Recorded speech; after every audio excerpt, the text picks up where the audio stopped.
है बोगनविले का प्लांट और मैं रिकमेंड कर रहा हूँ दोस्तों ये बोगनविलिया को रिपोर्टिंग करना शुरुआती मानसून में। तो अब यहाँ मानसून की शुरुआत हो चुकी है, हर दिन बारिश थोड़ी बहुत तो हो रही है, तो इसको मैं रिपोर्ट करना चाहूँगा। अब ये ऊपर का पोर्शन डाइबैक कर गया है तो उसको मैं निकाल देता हूँ और नीचे का जो कैस्केड वाला पोर्शन है वो ही बचा है, तो उसी के साथ जाएंगे दोस्तों, वैसे अच्छा ही लगेगा। तो चलिए मैं उसको निकाल के नया पॉट दे देता हूँ। निकाल लिया है प्लांट, कई सारे प्लांट्स भी थे उसके साथ, उन सबको अलग किया और ये देखिए उसका है। इतना अच्छा तो रूट सिस्टम नहीं लग रहा, मगर रूट्स ज़्यादा है। बोगनविलिया में इतने सारे रूट्स नहीं रहते, बड़े बड़े हो जाते हैं कभी कभी, तो ये छोटे रूट्स के साथ है तो अच्छी बात है। उसको ज़्यादा डिस्टर्ब मैं नहीं करूँगा इससे, क्योंकि सब कुछ तो निकाल दिया है और क्या बाकी है। तो ये कटिंग से भी होने वाला प्लांट है और इसको अब नया पॉट मिल जाएगा, नया सोइल मिक्स मिलेगा, तो ये मज़े में रहना चाहिए दोस्तों। देखते हैं कितने मज़े कर पाता है ये। इस तरह इसके रूट थोड़े ब्रिटल भी होते हैं दोस्तों। तो चलिए जैसा भी है अपना है, इसको दूसरे पॉट में डाल देते हैं। तो यहाँ अब पॉट में मैंने थोड़ा सोइल मिक्स ले लिया था और अब उसको हम यहाँ पॉट कर देंगे। तो इसको थोड़ा झुका के ही रखना पड़ेगा, क्योंकि उसका सेंटर ऑफ ग्रेविटी वो कहीं और है, तो इसलिए उसको थोड़ा झुका के ही रखेंगे तो ही हम उसको संभाल पाएंगे।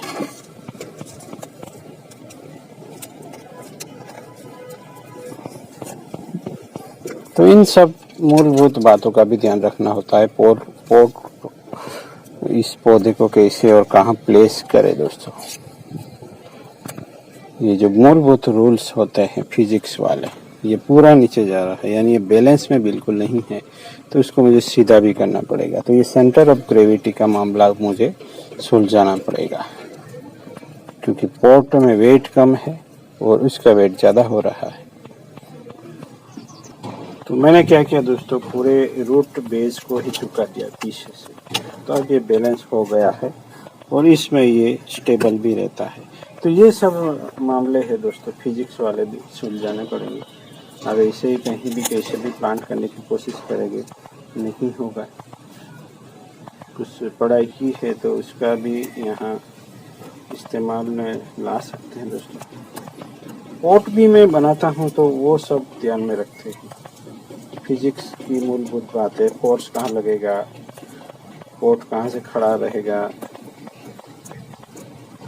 कहाँ हम लेग लगाएंगे तो वो स्टेबल रहेगा, वगैरह मूलभूत बातें फिजिक्स से ही करनी पड़ती है।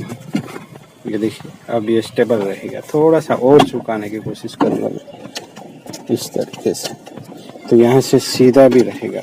और इससे ज़्यादा झुकाने की कोशिश की तो फिर ये अनबैलेंस होकर गिर जाएगा। तो इसका सेंटर ऑफ ग्रेविटी हमने यहाँ सेट कर लिया है।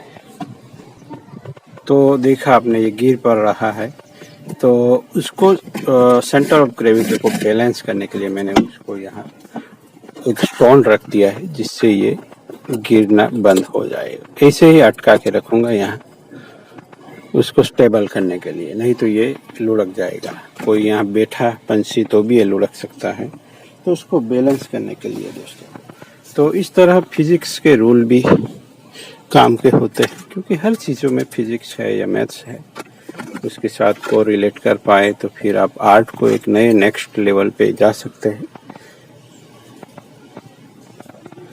तो चलिए अभी के लिए तो इतना ही।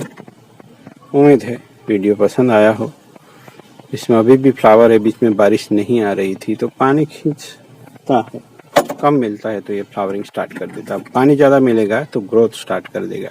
देखते हैं कैसी ब्रांचिंग बना पाते हैं। अब तक तो कुछ हो नहीं पाया है। Thank you for watching.